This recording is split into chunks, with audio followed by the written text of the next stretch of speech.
Welcome, friends, to another edition of Economic Update, a weekly program devoted to the jobs, the incomes, the debts, the futures of ourselves, our children, of the country we live in. I'm your host, Richard Wolff, been a professor of economics all my adult life, and I currently teach at the New School University in New York City. A little later in the program, I'll talk to you about some of the ancillary services we provide, both through this program and this station, and the Democracy at Work project of which this program is a part.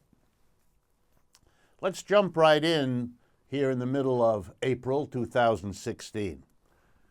This last week, we had an announcement from the International Monetary Fund, one of the premier international economic organizations that keeps track of how economies around the world are doing. And their latest report caught everyone's attention because it was the second time in the last 6 or 7 months that the IMF downgraded the rates of growth that are happening around the world in general and in the United States in particular. The second downgrade in a short amount of time. There's no indirect way of making something out of nothing, although I can see that many of the pundits reflecting governments nervous about this kind of information, trying their best. Here's what it means. The world economy is slowing down, and everybody is affected by it.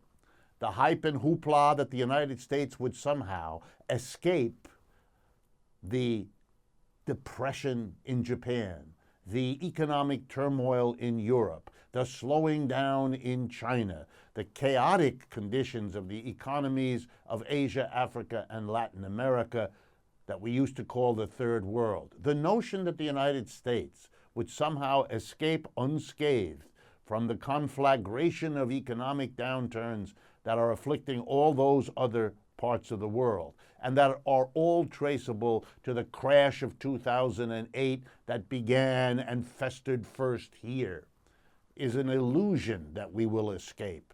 We aren't escaping, and everything points to economic problems worsening in the next 24 months, if we can even say that after that they'll get better, which of course we cannot know. But there's more here than perhaps meets the eye.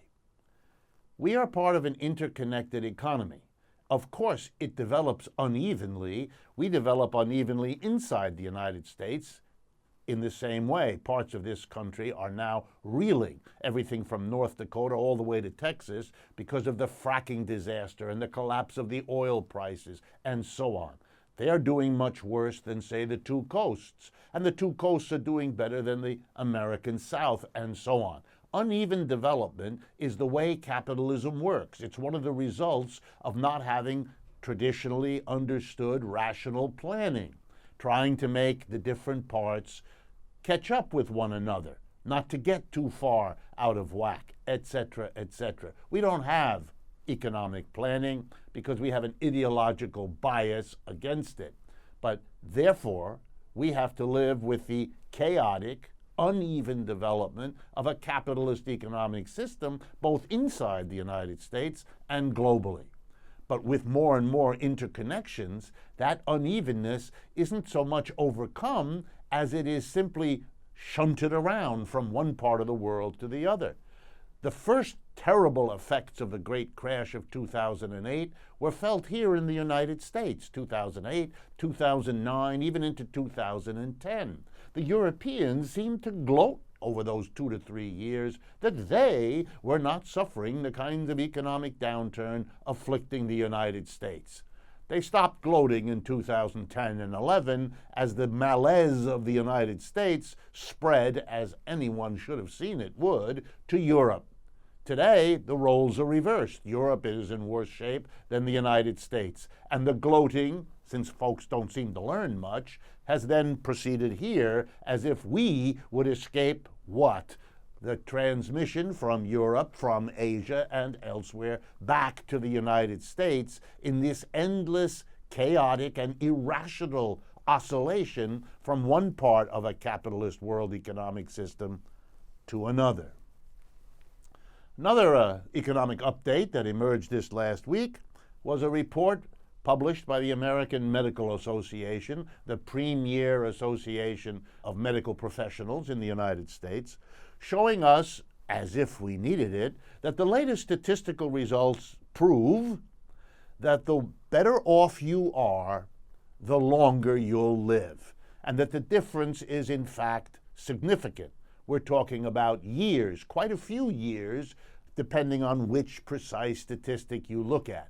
But all the statistics agree, if you are better off, you will live longer. Another way to put that, which makes it sharper but is exactly the same point, is that a society that allows fundamental differences between people in terms of great wealth concentrated in some parts of the population, usually a small minority, at the price of enormous economic deprivation for vast swaths of the population at the other end, that is a society that is effectively privileging some people to live a longer life and condemning others not to have access to the resources that would allow them to do it. Inequality is a matter of life and death, as well as all of its other horrible consequences, and the latest report of the American Medical Association leaves no doubt about it whatsoever. Let me go on. I want to talk about a number of other issues that became very important. The fallout continues over the last week, as it did the week before, about what has come to be called the Panama Papers. This exposure of a law firm located in Panama whose practice was to provide shell companies, phony in the sense that they don't produce a good or a service. They're just there to hide money in an obscure country that has very convenient rules and laws that allow you to have a company without revealing who the principals, who the owners of the company are. And this is therefore a way to hide your money. You transfer it from wherever you are to the property of this company located in a foreign country whose owners don't have to be identified, and you have effectively hidden your assets, whether it's a company, whether it's a pile of cash, whether it's gold, whatever. And it turns out, as we have been seeing, that all kinds of government leaders, business leaders, bankers, and others have been taking generous advantage of this law firm's offers to create these companies in Panama. I want to remind everyone that Panama is not alone. Many, many other countries, I've seen estimates as high as 80 countries, offer one or another of this kind of service.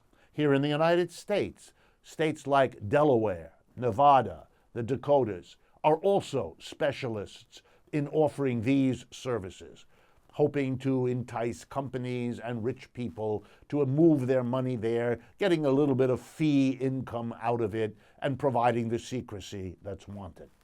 And as always, one of the consequences of this is you make it easier for criminals to hide the loot that their criminal activity generates for them, and you make it possible for people who want to hide their wealth, their companies, their profits from the tax man to take advantage of the same service, and we know that they do. Well, what is being done about it? The answer is mostly nothing. And the reason is that this is an international problem of capitalism. It is people all over the world generating profits in a capitalist system, mostly people who either are business executives or are owners of businesses or who depend for their incomes upon the capitalist system, as most of us do, one way or another. And so it's what this system generates in the way of scofflaws. People engaged in criminal activity, people seeking to hide, people who don't want to pay taxes. We know from estimates coming out of Europe and from the research of Oxfam in England, which is a major and very well-respected institution for studying these questions, that the amount of taxes not paid around the world is to be estimated in the trillions of dollars. And this is wealthy people and big corporations. And the reason we know that is that the very expenses charged by law firms such as the one exposed in Panama make the kind of hiding that we're talking about way too expensive for 95% of the people and the smaller businesses in the world. So we're talking about big business privileges, wealthy people's privileges, to not only pay lower tax rates around the country and around the world than everybody else, but to basically hide huge amounts of their wealth from paying any taxes at all. Well, why do we know nothing's going to be done? Because there are too many countries doing it. If you close down one, for example, there was recently really great outrage in Europe about the traditional centuries-old game being played in Switzerland. And so Switzerland had to make adjustments for fear of being the bad guy in Europe and having costly sanctions against them. So they restricted what they did, forcing people to hide money no longer in Switzerland as much as they used to, but to move to, you guessed it, places like Panama. And if Panama, although there's little sign of it, if Panama were to change its lovely laws enabling hiding and secrecy and tax evasion, believe me, there are dozens of other places people can and will move their money. And there's every incentive in the capitalist system for countries, particularly little ones that are poor, to try to offset their condition by offering to hide the money of rich people elsewhere. In the very minutes that the Prime Minister of England, David Cameron, was embarrassed to have the revelations of the Panama Papers indicate that his father had set up these shell companies to hide his assets, and who knows what taxes he evaded. That will take time to figure all that out, if we're ever told. But the Prime Minister had to admit that he benefited from it, had to reveal his tax records in whatever way he chose to make the case that he shouldn't be, as he surely will be, held accountable for using the very mechanisms that he is not supposed to use, that he's supposed to uphold the law against, etc., etc. Well, even as he was saying it, where are some of the places that people hiding money in Panama may have to go if they can't stay in Panama to keep it hidden?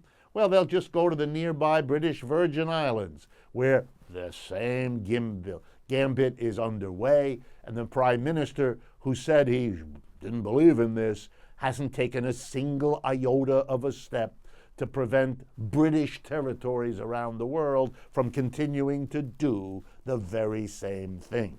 If it's disgusting, then I've made it clear to you what's going on. But it doesn't stop there. I caught this last week an example of how the same thing is going on elsewhere so that you can see. It turns out that in the last week of March, that's less than 3 weeks ago, the state legislature of Colorado here in the United States voted down a bill. To be accurate, the Colorado House voted the bill up, but the Colorado Senate killed it. Wow, this is second year in a row. What would this bill have done? And here you can see just how bad things are.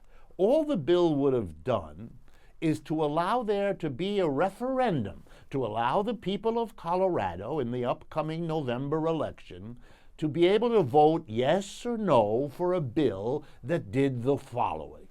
The bill says any company in Colorado that has revenue abroad, because the things it makes in Colorado are sold there, the things the Colorado people have helped to develop in that company through tax subsidies, through direct money gains, through developing courses in Colorado schools all the way up to the university level that would help these companies get more productive workers to hire, all the ways that Colorado has helped generate businesses. If those businesses develop a revenue abroad, money that they earn abroad, and if they choose to keep that money they've earned abroad in a bank account abroad under current law, they don't have to pay any taxes on the money that is parked overseas.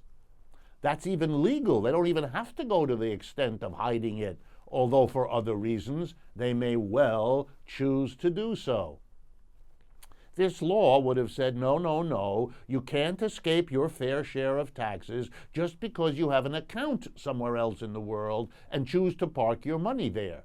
You can't do that as an individual in the United States. You have to declare the income you've earned somewhere else and perhaps have parked in a foreign account, and you still have to pay taxes on it. So this would simply make Colorado business conform to what we demand of individuals.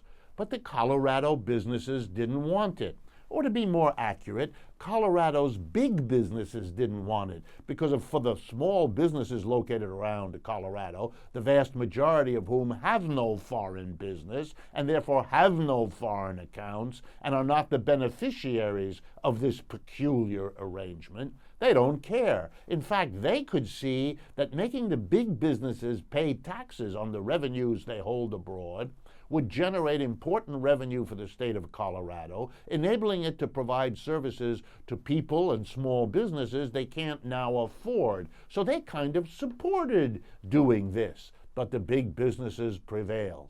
And so Colorado will not permit, notice this commitment to democracy too. The Colorado legislature will not permit the people of Colorado, who voted them into office, to vote on whether or not the loophole that is provided for big businesses to shelter foreign income from taxation here in the United States should be continued or not. And so I did a little more research, because this really is like the Panama Papers. This is just another ploy businesses have. If you can't evade taxes by holding your money in a foreign account, well, then go to Panama or the British Virgin Islands or Liechtenstein or Luxembourg and get out of paying your fair share some other way. The world is full of people that'll help you do that if you've got enough money to pay for it. So I looked into it further, and here's what I discovered. The District of Columbia and 5 states in the United States, 5 out of 50, actually have laws that require companies with money abroad to pay, and revenue abroad, to pay taxes on that revenue, just like they pay taxes on any other revenue they get from their company that is located in and likely built up over the years in the state of Colorado or in each of these other 5 states. And I thought you might be interested in the fact that the District of Columbia and 5 other states have already enacted something that the state of Colorado defeated. Here they are: Alaska, Montana, Oregon, Rhode Island, and West Virginia.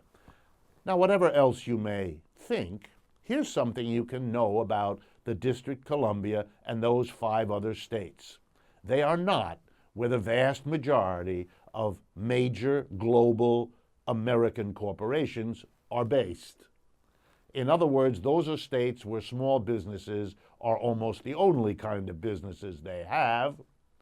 And so there, the people and the small businesses were strong enough to get a law passed that required big business to pay taxes like everybody else. But in the other 45 out of 50 states, big business has triumphed, as it did in Colorado, to get out of paying states' taxes on their profits. And we know from the Panama Papers how they get out of paying federal taxes on their profits. You see the point. Getting out of paying taxes is the name of the game, and corporations are doing it all the time in a wonderful array of ways. The next update responds also to a question. Are people, one of you wrote to me, beginning to act to change a system that is so, as we say these days, rigged against them? And the answer is yes, they are. And they're doing it in a variety of ways that I think are worth recounting a moment with you. Last week I did one, the French. The French working people have been out by the hundreds of thousands. Indeed, if you add them up across that country, it's by the millions, protesting a new law a law that comes from a socialist government, by the way, pitting the mass of people, the militants, the working class in that country against the Socialist Party, the very party they voted into office, but with which they are deeply disappointed, presaging a crisis for French socialism of the kind that movement in France has not seen in perhaps a century. What are they protesting? The law which would allow French employers to raise the length of the working week from the current 35 hours, for some workers as high as 48. Would allow employers to pay less in the way of overtime that they impose on their workers than they are now required to do. And a whole host of other anti-worker changes in labor law. And the people are in the streets, and the law has already been softened, and the government is backpedaling as fast as it can, and we will see in the weeks ahead whether this action will succeed. I want to also take my hat off to the employees at the 23 campuses of the California State University. 26,000 members of the California Faculty Association went right to the brink over the last 10 days, threatening a strike. It would have been, according to the union leaders, the largest strike of academic employees in the history of the United States. The government in California, the governor and his office, tried to bully them, tried to talk them down, tried to act like they wouldn't listen and they didn't have to, all the usual postures of those in power in the last moments as they realize their power depends on the willingness of those they impose it on to stand for it any longer. And the California Faculty Association held firm. It insisted it would go on strike, and at the last minute, here's what had happened. The governor caved in. He gave them a much better deal than he had originally offered. It wasn't perfect. It has its bad things too, but in general, it was a victory for the union. And here's the interesting thing. The union not only got for its many thousands of members the kind of raise they were long entitled to, the kind of raises other workers should also be getting. But more important, they turned around the governor from being the hatchet man, doing the job of the rich who don't want to pay taxes in California, who don't want to fund the very system they live in. They always want someone else to do it. From being the hatchet man, sticking it to the workers on behalf of the rich, now the governor is going to go with the union to the legislature to demand the kinds of money that will make a proper university and school system work for a state like that. From an enemy into an ally doesn't say much for the backbone of the governor, but it shows what concerted effort by people getting into the streets can do. And my third hat is off to the students at the University of Puerto Rico who are fighting the savaging of that state, which we have been talking about on this program. Puerto Rico is America's Greece, being used as the guinea pig and the whipping boy for an economic system that doesn't work well, but that wants to offload the cost of its disastrous functioning onto the poorest people. Puerto Rico that already has an 11+% sales tax. Puerto Rico that's already the poorest part of the United States, now seeing its students savaged. The students are in the streets, the students are striking. Hats off to people who have the courage to do something about what is being done to them. But of course, it wouldn't be fair if I didn't also talk about the very things that are provoking folks to get out into the streets. And I thought I'd leave you with not only a celebration of those from France to Puerto Rico to Colorado to California that are fighting back, but also to give you an idea of what's happening every day, just a smidgen below the radar that calls for this action. And here I was struck by a press release on April 6th from Albany, New York. I will read it to you. Today it was revealed that the recently enacted New York State budget, this was the project of Governor Andrew Cuomo, who is in the end responsible for these things. Today it was revealed that the just enacted New York State budget will allow Resorts World Casino at Aqueduct, and now listen to what this new budget enables this company to do, to withdraw $40 million annually from a fund that is supposed to be set aside to fund public schools. You heard me right. This budget, this governor, this legislature is not going to tax corporations and the rich to fund our public schools. Not only that, it's going to take money set aside for the public schools to help out the profits of a casino operator. Oh, how nice. What a wonderful set of priorities. And let's remember, the casinos in New York, like the casinos in many states across the United States, were enacted into law. That is, the laws were passed that allowed the casinos to operate by saying that the revenues of the casinos, all or a large part of them, would be dedicated to helping fund public schools. This was a clever way to get the population to vote in favor of a sketchy proposition by promising that the revenue would go to schools. Well, that was then, and here we are now, and the very people who orchestrated those phony promises are now moving the money to where the action is. And the politicians are taking it from the school kids and giving it to the casino operators.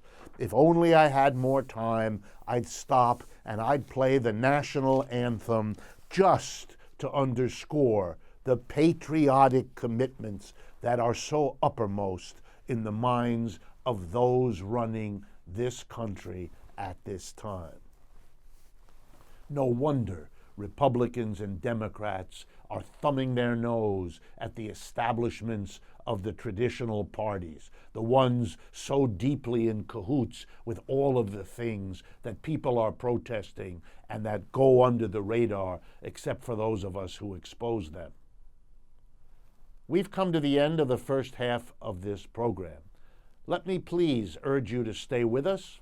We will have a short interlude, and then we will be back for the second half of this program, where we have some major pieces of analysis to offer to you in the hope that we can continue to be the source of analysis and information that you can use and you can spread and you can share across the spectrum with the people you interact with. That's the point of the partnership between this program and you. Welcome back to the second half of Economic Update for this middle of April 2016. Before I jump into the major issues, I want to make the appeal that I often make for you to be partners with this program and with this project. And what I mean by that is that you make use of the analyses we prepare and offer to you each week. Share them on social media. Talk to your coworkers, your relatives, your friends, your neighbors about what's going on. Word of mouth, directly or electronically, is the way that change is being made in this country at this time. You can be part of that. We need it, you need it, everybody needs it. It's a way to counter the establishment, the system, with its articulated relationships between politicians and big business and the academics they pay for at the university. The alternative is people power. It's always been that way, but now we have all kinds of ways to share what we're learning, what we're understanding, the strategies that are emerging. Please, use all of your connections, intimate, long distance, electronic, personal, to spread the word, and let us help in whatever way we can. One way for you to partner with us is to use the websites rdwolf.com and democracyatwork.info. Both of those websites allow you to communicate with us. If you would like to set up a group in your community that connects to us, let us know. We have people who will help you do that. If you would like to comment, suggest things for us to cover, offer a criticism that can make us be more effective and more successful, use those websites to tell us about it, to make your views clear. If you would like me to come and speak in your area, let us know. If you can get this program on a radio station in your area, let us know. And there are countless other ways, many I'm sure you've thought of that we haven't, Let us know. Again, the way to do all of these things is to connect to us through the website. There's an email function there and many other ways for you to connect to us. rdwolf with 2fs.com, and even more importantly, the basic one for this project that produces this radio show, Democracy at Work. All one word, democracyatwork.info, I-N-F-O. Let's then turn to some of the major topics that need some attention. Over the last 2 or 3 weeks, there's been a great deal of commotion taking Americans back to the bill passed in the 1990s by the Congress and signed by then President Bill Clinton that basically changed the way this country deals with criminals, prisons, and those people that we as a nation throw into the prisons, those whom we call criminals. I'm not going to go over the controversy. It's in the newspapers, it's in the press. You don't need me for that. What I want to do is look at the economics of all of this, which is what we do on this program. And here I want to be real clear. Something, as I have said many times on this program, something changed fundamentally in the United States in the 1970s. The long history of rising wages that American workers were able, partly through much struggle, to win from a very successful capitalism. Those rising wages for those 150 years, 1820 to 1970, they stopped rising in the 1970s. Capitalists began substituting machines for workers, the computer revolution, and those same capitalists decided they could make much more money by leaving the United States and producing our clothing, our appliances, now it's also our automobiles, in other countries where they could pay workers much lower wages than had been won by workers in the United States. So they left in huge numbers. Between replacing workers with machines like computers and leaving the country, American workers found themselves in a weak position. They could barely hold on to their jobs. They could no longer win wage increases. There were too many workers looking for too few jobs because those jobs had been wiped out either by the computer or by the business leaving for other parts of the world. That was a problem for the American working class, and it's a problem that every layer of that class, from the most educated and the highest paid on down, every part of that working class had a choice. It could have banded together and fought against the system that imposed this suffering on them all. Or they could have fought the different layers against one another, each layer trying to come out of this bad situation less damaged than they might have otherwise by pushing the problem to the workers less educated, less well off, less well organized than themselves. Unfortunately, the former strategy was not adopted, partly because the kinds of organized, militant workers had been hounded out of the working class, given a way out of popularity that they might have had by the previous 30 years of this country's history. In any case, the worst problems were posed on the poorest, on the least skilled, the least educated, the least well organized. That often happens in a layered system, a divided system of the sort capitalism generally generates around the world. So the suffering was worst at the bottom. So it goes. And that started in the 70s, and it got worse in the 80s, and it got worse in the 90s. Growing numbers of people became desperate at the bottom, and they resorted to all kinds of ways, legal and illegal, to cope, to struggle, to get by. It became harder and harder. Some, a minority, but some, of those at the bottom turned to criminal activities, and there was a problem in that area. And nobody knew quite what to do with it. there were those who understood, as I'm explaining now, that this was an understandable result of an economic system ending its period of rising wages, imposing on people the kinds of economic difficulties that were the reality of the last 4 years. Granted, a reality that was papered over by making believe we were okay as we all borrowed the money to realize the American dream, since wage increases no longer would enable you to do it. But those at the bottom hadn't the resources. So yeah, there was some more criminal activity. Now, we could have reacted, as I say, by understanding that this was a fundamentally economic problem, and you would have been best off by solving it, by addressing the problem of unemployment, addressing the problem of low wages, doing everything from public sector jobs to raising the minimum wage. These would have been ways to cope with the situation that would have been sensitive and effective. We didn't go that way. What we began to do, starting already in the 70s, accelerating dramatically in the 80s, and really taking off in the 90s, was a completely different strategy. Incarceration, putting people into jail. If you look at the statistics of what the United States does, for most of the 20th century, we have the same very low rate of incarceration. Starting in the 1970s, that number turns up and becomes wild. We put people into jails and prisons in a way we never did before as a nation. Those are the years in which we become, which we are today, the country that imprisons a higher percentage of its people than any other country on the planet.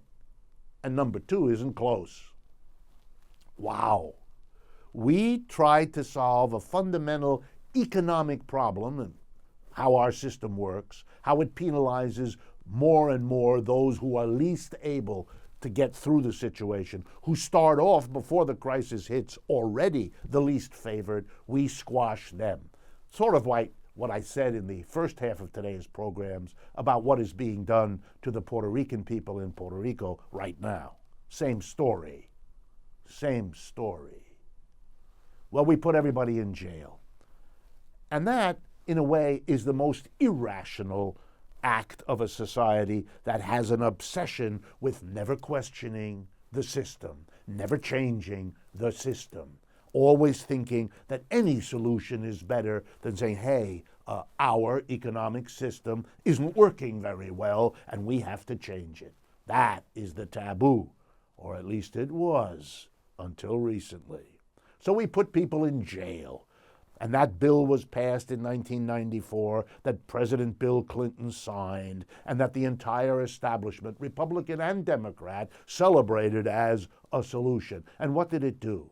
At enormous expense for the taxpayer, we began building prisons, expanding prisons, hiring more police personnel, giving everyone a sense that this was our social problem to our rising crime problem. Notice how conveniently the dysfunction of our economic system is pushed out of the story. And guess what? It becomes a standard joke in the United States to refer to what happens in jail as, well, I don't want to repeat it here because I'm polite, but we made jokes on late night television about how sexual predation of prisoners amongst one another is so common an occurrence that a late night comedian thinks it's funny to refer to it. Well, this is an admission of a culture that the prison has the following consequence. Whatever the problems of the individual you put into a prison, given what's going on there, it's likely that he, and I use the word he because the overwhelming majority of prisoners in our jails are males, not females. He will come out more disturbed, more upset, more angry than he was when he went in. If you remember that many of the people going in were going in for quote-unquote drug offenses, then you can get a fuller sense of the damage our prisons did. It didn't make the society safer. It didn't make the society healthier. We didn't help the people in jail. We threw them in there and threw away the proverbial key. And it didn't solve anything. It produced a police force whose behavior recently indicates that a lot of work that wasn't done to make police better was instead used on making police larger, more of them. And if you don't train police carefully, you don't get the kind of policing that you need and you want. On and on one could go.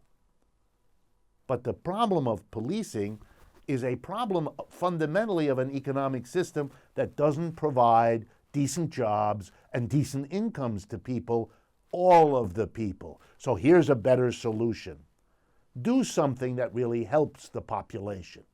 Do something for jobs, do something for incomes. We didn't have anything like the incarceration reaction to the collapse of the 1930s because we didn't have the mentality then that we have now. And the incarceration epidemic, so terrible, particularly for the African American and Hispanic American parts of our population, has been a result we didn't need to have.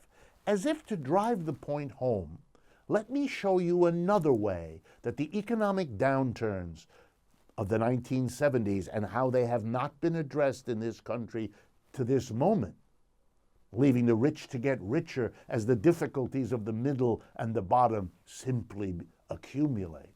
I'm going to talk about another group of people, not in this case incarcerated persons, has been radically shaped and reshaped. And this might surprise you. This is about what is called the sugar baby phenomena in the United States, something that Dr. Harriet Fraad, in her interviews on this program in recent weeks, also mentioned. What are sugar babies? These are young college students, mostly women, who are having more and more difficulty getting through the payments to go to college. We've allowed a college education to become more and more expensive. If you look at the price of a college education, it has risen faster than the cost of living over recent decades. We have made it basically impossible for most young people in most American families to afford higher education. That has led many to get into debts of 50, 100, 150, or more thousands of dollars, burdening them for the rest of their lives. Wow. And so some young people decided to solve this absurd problem. Education needed more than ever to get a decent job, costing more than ever, and coming at a time when economic difficulties make most families have a harder and harder time. They didn't want to go into debt. Who could blame them? So they entered into a relationship which we now call sugar baby. Here's what it is. A young person, again, mostly young women, agreed to be a companion to whom? To a traveling business executive or someone else who has a lot of money.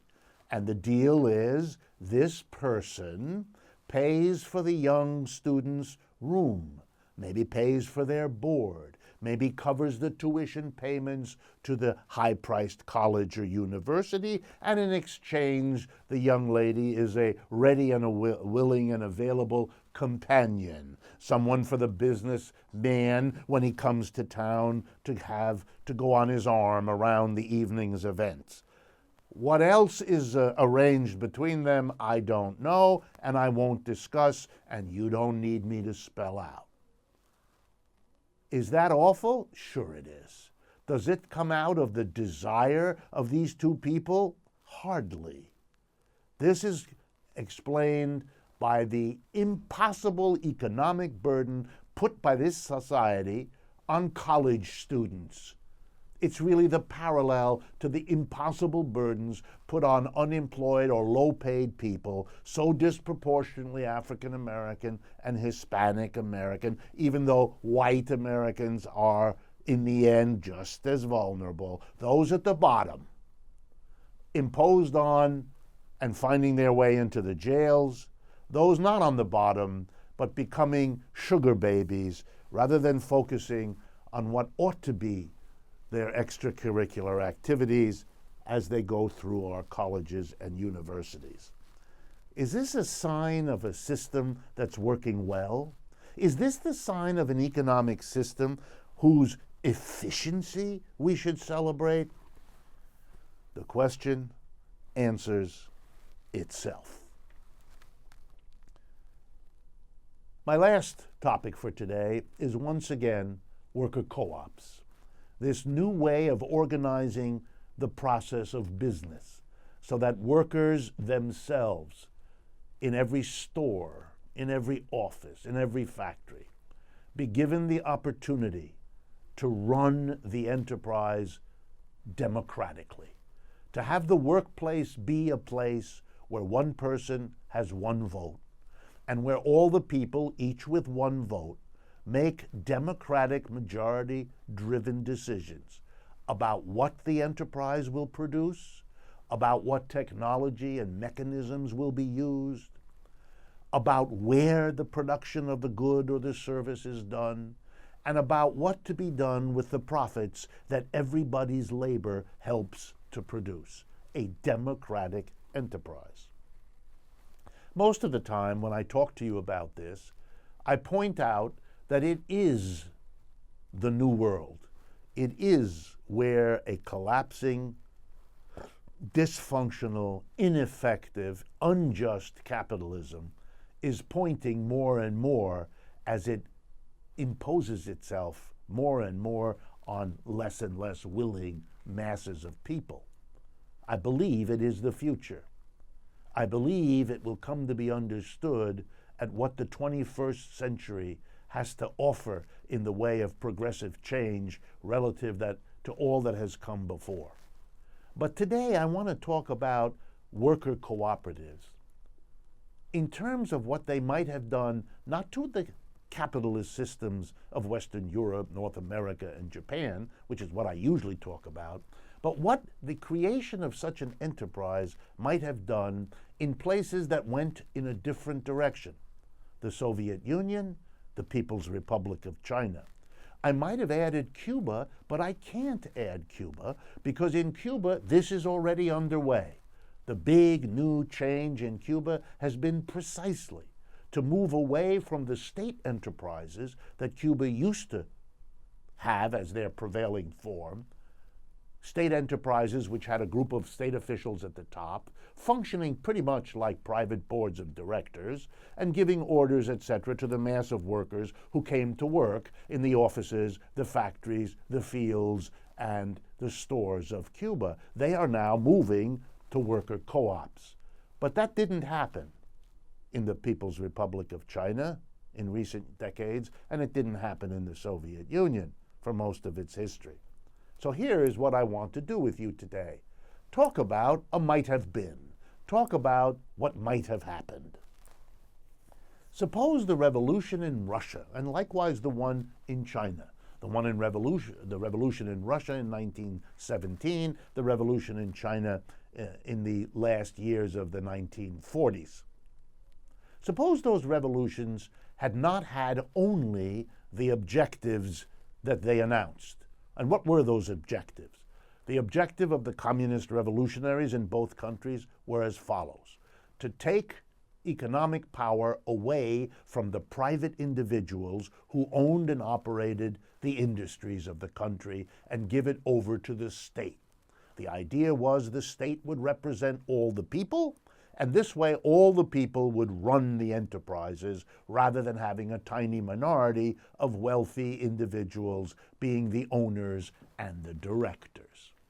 The second big innovation that the revolutionaries were bent on imposing in both countries was to have the government, once again, to be representative of the people, to arrange for the distribution of goods and services once they were produced.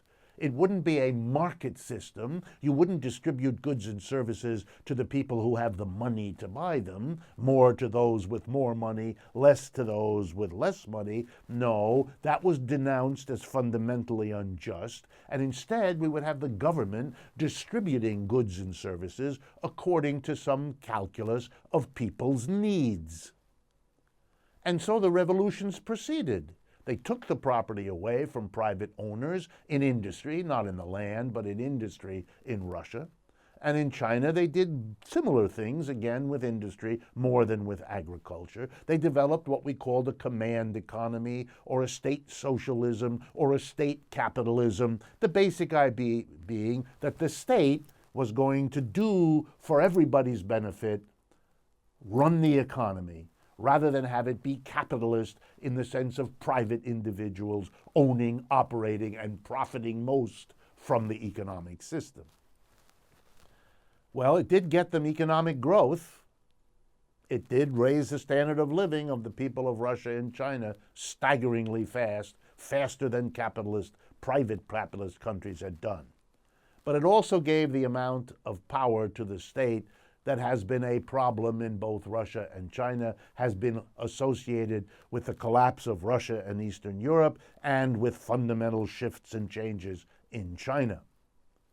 So here's the role that worker co-ops could have played. Suppose the revolutions in Russia and China had gone one step further, not only given the state ownership, not only given the state planning authority, but also transforming the enterprises at the base of society into worker co-ops. Then the state would have confronted a working class that owned and operated all the wealth of society. The workers, either as literal owners or as the people on the spot and in charge, so that the state ownerships didn't mean all that much because the workers on the ground had it. You might therefore, and you might thereby, have had a way to control that state, to limit its power, to create a countervailing power at the base of society that would have made the history of Russia and China radically different from what it was, because you had had the daring, the courage, and the determination to go that extra step, the step that's now on history's agenda, but that might have been earlier too. The step of creating workers with the wealth of the society under their control in every business, every factory, every field, every store, and every office. Think about it, because the new direction toward worker co-ops is a response not only to the private capitalisms of Western Europe, North America, and Japan, but likewise to the state capitalisms, the state socialisms, traditional in Russia, China, and so much else of that part of the world. We've come to the end of our program. Let me urge you once again to be a partner with us, to use social media, to extend our reach, to make use of our websites, rdwolf.com and democracyatwork.info, to build a better society step by step. It's happening, and we ask you to join with us to make it happen faster and better. Thank you very much. I look forward to speaking with you again next week.